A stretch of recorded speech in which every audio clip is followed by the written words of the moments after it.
Hello friends, welcome back. Today we will discuss about the research, and there are so many concepts about the research.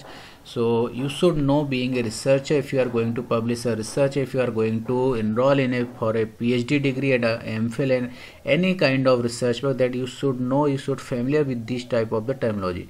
So let's jump to about this concept. So what is research? So research is the combination of re and search. Means we are going to find out, we are going to do work again for a particular situation or particular problem. Like अगर कोई researcher ने previously किसी result solution provide किया और उसका solution या जो भी रिजल्ट था 80% उसने अचीव किया है, then it's our liability, and if you are going we have to find out कि मैं इसको कुछ और इम्प्रूव कर सकता हूँ, इसके रिजल्ट को अगर मैं थोड़ा सा भी 80 से 90% अगर अचीव कर पाऊँ, that will be the kind of research with the help of और with the applying of the different types of the method, technology, algorithm, process. तो बहुत सारी चीज़ों को हम अगर अप्लाई करते हैं सेम सिचुएशन पर, सेम प्रॉब्लम पर, तो definitely will be redirected to the kind of the research work. So that is the actually meaning of the what is research. Means we are doing a research again in the new concept with the new method and technology to receive a particular better result. Now exactly what is the purpose, what is the objective of the researcher? In a single line we can say the purpose of research to find a solution of a problem. Problem may be possible real life situation, scientific problem, education. There are the so many problems are available. So each and every sector will have a different types of the scientific और different types of the research areas. तो बहुत सारे research areas है, बस हमें देखने का नज़रिया चाहिए, परसेप्शन हमारा होना चाहिए, ऑब्जर्वेशन होना चाहिए. But what is the actually purpose of research? Research का सिर्फ पर्पज इतना ही है कि कैसे हम एक इनोवेटिव सॉल्यूशन सोसाइटीज़ को और प्रोवाइड कर सकते हैं, जिससे हमारा जो प्रॉब्लम है उसको हम कैसे बेटर बना सकें, सॉल्यूशन बेटर बना सकें. जो ऑलरेडी सॉल्यूशन किसी रिसर्चर ने दिया उसको हम कुछ एनहांस कर सकें, बेटर कर सकें. That is the actually purpose of research. So there are the so many definitions are available or in the present scenario there are the so many books are available on the research, but after conclusion all the things and a deep dive on this particular terminologies, there are the so many definition we have to describe in today's this video. So just think about each and every definition. So maybe possible to find out the hidden truth which has not been discovered yet. Means हम एक ऐसे solution की तरफ search out करना चाहते हैं, going कर रहे हैं, मूव कर रहे हैं, जो ऑलरेडी हिडन है. हमें उस पर्टिकुलर हिडन ट्रूथ को सर्च आउट करना है, रिट्राइव करना है. That means known as the research. Second definition may be possible. It is a way of redefining a problem. Redefining a problem means already किसी particular topic पर अगर research already हो चुकी है तो मे बी पॉसिबल मैं किसी new methods के through, new technology, new algorithms को अप्लाई करके, और मे बी पॉसिबल मैं किसी न्यू कॉन्सेप्ट को अप्लाई करके वो जो सॉल्यूशन आया है उसको और बेटर कर सकूं, एनहांस कर सकूं, और उस पर्टिकुलर जो प्रॉब्लम थी उसको मैं एनहांस करके उसको बेटर रिजल्ट सोसाइटी को प्रोवाइड कर सकूं. सो that is the actually meaning of the redefining a problem. Next one is it is an art of scientific investigation. If we are going to do a scientifically investigation of a particular research, means we are applying a technical methods, technical algorithms, बहुत सारी चीज़ों को अगर हम investigate करते हैं उस particular situation के लिए, उस पर्टिकुलर प्रॉब्लम को आइडेंटिफाइड करने के लिए, that comes under the category of the scientific investigation that is done by the scientific person like the scientist और researchers. So that may be comes under the category of the scientific investigation. We are doing a kind investigation, nothing but that is a kind of searching in detail through the technical solution. Next one is it is a systematic effort to gain a new facts and result. Means अगर हम कोई research कर रहे हैं तो उस particular किसी particular process को एग्जीक्यूट होने के लिए हमें कुछ सर्टेन स्टेप्स को फॉलो करने होते हैं. तो these certain steps are comes under the category of the systematic effort. Means we are doing a research. So first of all we should know, सबसे पहले मुझे प्रॉब्लम को डिफाइन करना है, फिर उसके बाद पूरा पूरा उसको डिस्कस करना है, डिटेल में जाना है, और देन उसके लिए जितने भी पॉसिबल डेटा हैं उसके लिए डेटा के लिए हमें पूरा डेटा कलेक्ट करना है, देन उसके लिए हमें डिस्कस करनी है, थॉरली एक डीप डाइव करना है, डिटेलिंग करनी है हर एक टॉपिक के लिए. So that is a kind of systematic way to go to a particular find out a particular solution of a particular problem or issues. Next one is it is a step from known to unknown. means एक research में भी possible कि हमें कुछ चीज़ मालूम है but हमें उन जो मालूम है उनकी हेल्प से कुछ जो हमें फाइंड आउट करना जो दैट इज़ द अननोन और हिडन ट्रूथ उसको हमें फाइंड आउट करना है. That comes under the category the definition of the research. Means from known to unknown. Means हमें जो कुछ मालूम है हमें उस पर्टिकुलर नॉन को एज ए रेफरेंस में लेकर कुछ अननोन फैक्ट को फाइंड आउट करना है. That is comes under the category of the research definition. Next one is it is a way or to find out a solution of a existing problem or upcoming problem. Means हमें एक research का एक exactly meaning मैं आपको साथ share करूं कि research हम क्यों कर रहे हैं. उसका पर्पस सिर्फ इतना है कि कोई भी प्रॉब्लम है उसका हमें एक सॉल्यूशन निकालना है, और वो सॉल्यूशन अगर आपका इनोवेटिव है then you may go for a patent कि मैंने एक बहुत स्पेसिफिक इसका सॉल्यूशन निकाला है. हमने मार्केट में देखा हम बहुत सारी चीज़ों को लाइवली ऑब्जर्व कर रहे हैं, उनको यूज भी कर रहे हैं. बहुत सारी चीज़ें जिसने भी व्हाट्सअप निकाला और जिसने भी ये सारे मेडिसिन्स निकाले, वैक्सीनेशंस दिए, ये सारे रिसर्च है kind of done by the doctors, professor, scientist. So एक ऐसी प्रॉब्लम जिसको हम सिर्फ फाइंड आउट कर रहे हैं उसके सॉल्यूशन को जो फ्यूचर के लिए और फ्यूचर में आने वाली जो प्रॉब्लम्स हैं उनको लिए भी सॉल्यूशन के लिए हम फोरकास्टिंग करते हैं. So these possible definition come are the related to the research. Now next one is the motivation in research. means हम रिसर्च क्यों करते हैं. what is the exactly purpose of us. हमारा मीनिंग क्या है, क्यों हम रिसर्च कर रहे हैं. तो मे बी पॉसिबल आप सभी का यही आंसर होने वाला है. A person desire to get a research degree only for the PhD कि मुझे डॉक्टरेट होना है, मुझे MPhil करना है, एक बहुत अच्छा फैकल्टी की रिक्वायरमेंट है, गवर्नमेंट के नॉर्म्स को फुलफिल करना है कि मुझे डिग्री होगी मेरे पास तभी मैं एक एज ए प्रोफेसर लीड कर पाऊँगा, उसमें मुझे मेरा सिलेक्शन हो पाएगा और एक मैं अच्छा एक साइंटिस्ट भी बन सकता हूँ. और बट ये काइंड ऑफ एंट्री गेट है कि मुझे पास डिग्री एटलीस्ट होना चाहिए. तो शायद हमारी कुछ ऐसी डिज़ायर्स रहती हैं, शायद हमारे बैक ऑफ द माइंड ये सारी चीज़ें चलती हैं कि मुझे PhD क्यों करना है. तो कभी जब सेल्फ एनालिसिस करेंगे तो हमारे शायद ऐसे ही काइंड ऑफ हिडन ट्रूथ हमारे सामने हम रियलाइजेशन करेंगे, अपने आप से पूछेंगे तो शायद हमारे पास यही आंसर आएगा. तो काइंड ऑफ द टू अपना फ्यूचर को सिक्योर करने के लिए. और मे बी पॉसिबल आप PhD रिसर्च इसलिए कर, research means nothing to do PhD तो जस्ट एक काइंड ऑफ डिग्री है, बट रिसर्च मीन्स यहाँ पर कुछ और इसका मीनिंग है. रिसर्च का मीनिंग कुछ और है कि हमें कुछ जो हिडन ट्रुथ है, जो अनसॉल्व प्रॉब्लम्स है, हमें उनका सॉल्यूशन देना है, निकालना है. That comes under the category of the research. Research means हमें किसी पर्टिकुलर प्रॉब्लम का सॉल्यूशन निकालना है, किसी इश्यूज को सॉल्व करना है और उसको सोसाइटीज़ को देना है. सोसाइटीज हम और आप ही हैं. तो person desire to solve unsolve problem. तो ज़रूरी नहीं है कि मैं PhD करूं तभी मैं रिसर्च कर पाऊँ, ऐसा बिल्कुल भी ज़रूरी नहीं है. आप बिना PhD डिग्री किए भी रिसर्च कर सकते हो और that will be known wide across the globe. Next one is the person desire to get respect. May be possible कि PhD करने के बाद सभी को एक रेस्पेक्ट के नज़रिए से देख सकते हैं.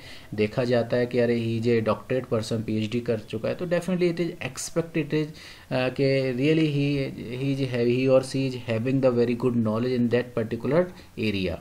तो हम और आप अगर किसी पर्टिकुलर टॉपिक पर PhD करते हो तो it is expected, definitely it is expected by others और स्टूडेंट्स के सर ने अगर PhD किए definitely they know very well in a particular subject. So kind of respect we receive from the society. Next one may be possible person desire to provide a solution of upcoming society like research on corona vaccine. In present situation में अगर हम देखेंगे तो हमारे पास बहुत सारे issues हैं. जो भी प्रेजेंट सिचुएशन से पूरा वर्ल्ड वाइड प्रॉब्लम इशूज है. तो कोरोना वैक्सीनेशन के लिए सभी लोग सर्च आउट कर रहे हैं. बहुत सारे डॉक्टर, साइंटिस्ट सभी ऑल ओवर सारी कंट्रीज इस पर्टिकुलर प्रॉब्लम को फाइंड आउट करने में लगी. So that is a kind of research. अगर कोई इस पर्टिकुलर वैक्सीनेशन को सर्च आउट करता है definitely will be it will be beneficial to us, हम पूरे समाज के लिए, पूरी सोसाइटीज़ के लिए, पूरे कंट्रीज़ के लिए, पूरे वर्ल्ड के लिए बहुत बेटर हो रिजल्ट होगा और ये काफ़ी सपोर्टिव रहेगा, helpful. So that is things comes under the category of the research. Means in सभी चीज़ों को ही हम रिसर्च बोलते हैं. Research nothing but that is a kind of find out the solution of a particular problem. Serious problem को हमें एक solution निकाल कर देना जिससे हम सभी का, सोसाइटी को उसका बेनिफिट मिल सके. सो गुड रिसर्च क्राइटेरिया, अच्छी रिसर्च के क्राइटेरिया क्या क्या होना चाहिए, what are the good research criteria. So first one may be possible research should be systematic, as we already know कि अगर हम रिसर्च कर रहे हैं definitely we have to follow the certain steps to find out the solution. Next one is the research should be logical, logically होना चाहिए. हमें लॉजिकली, हमें कोई एक थ्योरेटिकल बेस पे नहीं चलना है. यहाँ पे रिसर्च का जो find out solution find out होता है वो लॉजिकल वे में आता है, टेक्निकल वे में आता है, इंजीनियरिंग टाइप कैटेगरीज में रिजल्ट इसके आते हैं. So that known as the logically आपका रिजल्ट होना चाहिए. Means you have to prove कि कैसे इसका रिजल्ट आया, तो कैसे आया. बहुत सारे जो फैक्ट्स हैं, डेटा कलेक्शन है, डेटा गैदरिंग है, मैंने ये टेक्निक्स अप्लाई करी, इसके लिए मैंने सिमुलेशन किया, मैंने बहुत सारी टेस्टिंग की. These are the kind of logical way to find out a research. The purpose of research should be clearly mention. अगर आप कोई रिसर्च आप करने जा रहे हैं, पीएचडी कर रहे हैं, एमफिल करने जा रहे हैं, एमटेक करने जा रहे हैं, कुछ भी रिसर्च करने जा, आपका vision and mission towards the research, आपका रिसर्च टाइटल आपका क्लियर होना चाहिए, क्लियरली मेंशन होना चाहिए. The research procedure should be in detail, बहुत डिटेलिंग में होती है कि research means we are doing a kind of depth. Knowledge आपकी डेप्थ में होगी तभी that will be known as the research. Research mean nothing out a, we are going to find out all the hidden truth. So that is the concept of the research. The design of research should be well plan. जब आप अगर किसी research को design करने जा रहे हैं after find out the data collection और बहुत सारे टाइटल आपका क्लियर है, तो definitely you have to plan in a manner. The author और researcher mention about their finding, क्या का उसने फाइंडिंग की. एक रिसर्च, अच्छी रिसर्च के क्राइटेरिया में ये भी होता है कि उसने डेटा कलेक्शन क्या किया, उसने क्या फाइंड आउट किया, क्या बहुत सारी चीज़ों को एक्सट्रैक्ट करता है, रिट्राइव करता है, एक्सेस करता है, इवन उसको फाइंड आउट जो भी उसने किया उसको वो थॉरली और बिल्कुल क्लियरली मेंशन करना भी comes under the category of the research. The data analysis should be in deep and well mannered. हम जब भी रिसर्च करते हैं तो हमें हमेशा हमारा माइंडसेट करके रखना चाहिए और करना ही पड़ेगा हमें अगर हम रिसर्च करने जा रहे हैं, क्योंकि हम जब तक फोकस्ड नहीं होंगे, डीप में नहीं जाएंगे पर किसी पर्टिकुलर प्रॉब्लम के, किसी पर्टिकुलर टॉपिक के regarding, definitely we can not do the research. तो definitely we have to go into the deep dive. Now conclusion आपके रिसर्च के अंदर होना चाहिए. अगर आप रिसर्च पेपर लिख रहे हैं तो आपने जिस टॉपिक पर रिसर्च का टाइटल, जो टॉपिक्स है, अकॉर्डिंगली आपको रिसर्च के सारे टाइटल्स के अकॉर्डिंगली आपको कंक्लूजन भी उसमें मेंशन करना पड़ेगा. और कंक्लूजन के अंदर आपने जो भी उस पेपर के अंदर जो भी आपने बात की है वो सारी चीज़ों को हाईलाइट करना, बट ब्रीफ में इस पर्टिकुलर रिसर्च की क्या, इस पर्टिकुलर पेपर्स की क्या लिमिटेशंस हैं, क्या इसके फीचर्स हैं, क्वालिटीज़ हैं, वो सारी चीज़ें कंक्लूजन सेक्शन में कवर्ड अप होती है. Now most important thing about the research paper process. अब रिसर्च प्रोसेस किस टाइप से हम मेंटेन करेंगे, क्या क्या स्टेप्स होंगे अगर हम एक रिसर्च करने जा रहे हैं. We are going to do a research and we are going to find out a solution of a problem. So what are the steps should be followed? So here are the some steps like the defining the research problem. We have to identified a research problem. सबसे पहले हमें research की problem को identified करना है कि मैंने ये ऑब्जर्व किया है, यहाँ पर ये इशूज है, इस प्रॉब्लम को मैंने आइडेंटिफाइड करा. और एक पेपर से भी नहीं होता, इसका कम से at least you have to analyse at least 100 paper, 50 to 100. एक अच्छा रिसर्चर तभी होता है जब वो बहुत डिटेलिंग में सारी रिसर्च करता है. So we have to define a research problem. Then after that conclusion एक आपका रिसर्च की टॉपिक निकल के आता है, that is mean research problem. Next one is the review the literature. तो बहुत सारे रिव्यू इस पर्टिकुलर, जब आपने एक रिसर्च को आइडेंटिफाइड कर लिया, ऑब्जर्व कर लिया, then you have to go in deep dive about the review and literature. तो आप बहुत सारे जो उस पर्टिकुलर टाइटल से रिलेटेड रिसर्च पेपर पब्लिश्ड है साइंटिस्ट ने ऑलरेडी पब्लिश कर चुके हैं, उन्होंने किस टाइप से किए, तो वो आपको वो पेपर्स को डाउनलोड करके उनको बहुत केयरफुली रीड आउट करना है और आपको एक अपने नोट्स बनाना है कि किस साइंटिस्ट ने आपको क्या क्या इसके सॉल्यूशन प्रोवाइड किए, उनके क्या क्या ड्रॉबैक्स हैं, क्या लिमिटेशन, वो सारे चीज़ें यहाँ पर फैक्ट आपको रिव्यू लिटरेचर से मिल जाएंगे जो ऑलरेडी रिसर्च पब्लिश हो चुकी है।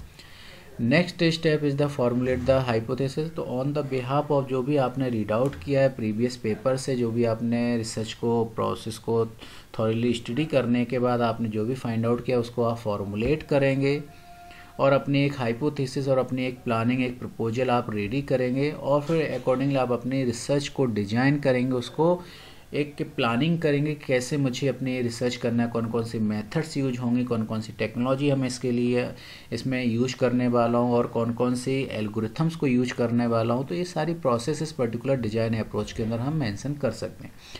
And after completing the these type of the 4 steps, we have to go to the collect data, means हमारी जो प्रॉब्लम है उसके करस्पॉन्डिंग हमें डेटा को कलेक्ट करना पड़ेगा, then we have to test. तो collection, data collection is the very important thing. Suppose we are doing a research in the machine learning और suppose kind of the supervise learning, अगर मैं किसी particular problem के solution के लिए जा रहा हूँ, definitely we have to explore, we have to collect the data for that particular issues. तो हमें बहुत सारी स्टडी जो भी हमने रिसर्च पेपर को पढ़े और मार्केट प्रेजेंट सिनेरियो का जो भी मार्केट ट्रेंड चल रहा है वो सारे हमें डेटा और सर्वे भी करना पड़ सकता है हमको। तो in that manner we can collect the data for that particular research. Next, analyse the data. After collection the data we have to analyse we have to test the data, means हमने जो data collect किया है कितना वो appropriate है, कितना वो adequate है हमारी इस पर्टिकुलर रिसर्च के लिए। तो that defined by the analyse the data से टेस्ट। जो भी आपने डेटा को कलेक्ट किया है आप उसको पहले फिर टेस्ट करेंगे, कितना जो हमारा अप्रोप्रिएट होगा, यूजफुल डेटा होगा उसको हम एक्सेप्ट करेंगे और जो भी अनयूजफुल डेटा होगा, मे बी पॉसिबल आपने 100 डेटा कलेक्ट किए और 100 में मे बी पॉसिबल 20 डेटा जब आपने उसको टेस्ट किया तो may be possible you have to find out कि 20% जो डेटा होगा वो आपको अनयूजफुल है, आपकी रिसर्च प्रॉब्लम के लिए बिल्कुल सूटेबल नहीं है, then we have to discard it.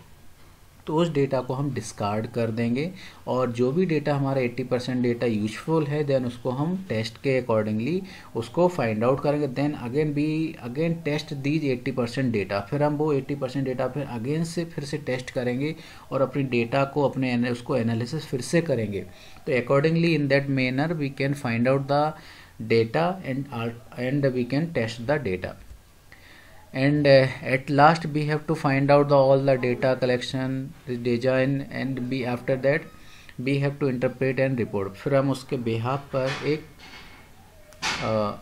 Report हम अपनी रेडी कर सकते हैं कि पूरा एक थॉरोली जो हमारा प्रपोजल होता है, हमारी सिनॉप्सिस होती है पर्टिकुलर किसी रिसर्च के लिए, और जो भी हमारे रिपोर्ट्स आएंगे, जो हमारे टेस्टिंग रिजल्ट आएंगे, कंक्लूजन्स आएंगे, रिजल्ट्स आएंगे इस पूरी रिसर्च का, that will be known as the interpret and report. So these are the steps we have to follow to do a research.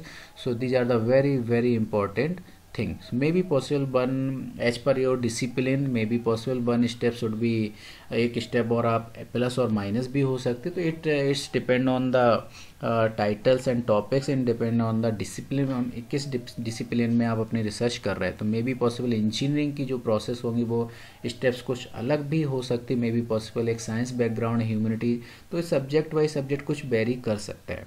But commonly ground level पर अगर मैं बात करूँ तो इस ऑलमोस्ट सभी जगह ये सारी प्रोसेस और स्टेप्स फॉलो होती हैं एक रिसर्च प्रोसेस के लिए, एक रिसर्च को किसी पर्टिकुलर सॉल्यूशन को फाइंड आउट करने के लिए। So these all about the process और steps are used to do a research. So friends, thank you for watching this video. अगर आपको ये वीडियो हेल्पफुल लगा हो then hit on the subscribe button and also help your friend. Thank you for watching this video.